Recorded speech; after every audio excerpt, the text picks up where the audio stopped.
এটা হচ্ছে আমাদের মিনি মাল্টি কুকার 1.8 লিটার। এটার মধ্যে আপনি যে কোনো ভাজা পোড়ার কাজ করতে পারবেন, মাছ ভাজতে পারবেন। আমি সবে বলাতে হচ্ছে এটার মধ্যে ইফতারি ভেজে নিয়েছিলাম। সো দেখেন আমি কিন্তু উল্টাচ্ছি, অপর পাশে কিন্তু লেগে যাচ্ছে না। অনেক সময় দেখা যায় কড়াইতে ভাজতে গেলে কিন্তু অপর পাশ উল্টাতে গেলে ভেঙে যায়, বাট এটার মধ্যে কিন্তু একদম লেগে যাবে না। এটার সাথে স্টিমার পাচ্ছেন, আপনি চাইলে স্টিমার সহ ইউজ করতে পারবেন, আবার চাইলে স্টিমার ছাড়া শুধু কুকারটা ইউজ করতে পারবেন। স্টিমারের মধ্যে আপনি ভাপা পিঠা করতে পারবেন, পুডিং করতে পারবেন, তারপর হচ্ছে মোমো করতে পারবেন।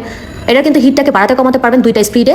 দেখেন কি সুন্দর আমি নাড়াচাড়া করছি, একটুও কিন্তু লেগে যাচ্ছে না। এটা খুবই ভালো, খুবই ভালো। এটা হচ্ছে মার্বেল কোটিং ফিনিশিং। এটা আপনি যে কোনো জায়গায় ঘুরতে গেলে ইজিলি ব্যাগে ক্যারি করতে পারবেন ছোট হওয়ার কারণে। সো আপনি কিন্তু হোটেলে বসেই আপনার বেবি খিচুড়ি রান্না করতে পারবেন, নুডলস রান্না করতে পারবেন, চা মেক করতে পারবেন। আমি আবারও এখন হচ্ছে আলু চপ দিয়ে দেখাচ্ছি যাতে হচ্ছে আপনাদের কনফিউশন না থাকে। এখন আমি উল্টিয়ে দেখাবো, দেখবেন একদম লেগে যাবে না, সাথে সাথে কিন্তু উল্টানো যাবে। খুবই ভালো এটা। আর সাথে স্টিমার পাচ্ছেনই স্ট্রিম করার জন্য। আমি এখানে হচ্ছে এই যে এখন উল্টে দেখাবো। দেখেন কি সুন্দর করে তেলটা গরম হয়ে আসছে। আমি কিন্তু মিডিয়াম হিট দিয়ে রেখেছি।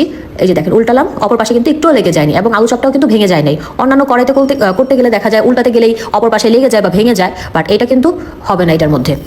আপনি হোটেলে বসে আপনার বাচ্চার খাবারটা মেক করে ফেলতে পারবেন, কারণ এখন তো অনেক গ্যাসের প্রবলেম। আপনার গ্যাস না থাকলেও কিন্তু এটার মধ্যে রান্নাবান্না হয়ে যাবে। আপনার বাচ্চার খাবারটা মেক করে ফেলতে পারবেন এটার মধ্যে যে কোনো কিছু আপনি রান্না করতে পারবেন। মাল্টিপারপোজ এটা ইউজ করতে পারবেন। খুবই ভালো একটা কুকার। এটা নিতে হলে ইনবক্স অর্ডার করে দিবেন। 3টা কালার এটার অ্যাভেলেবেল আছে।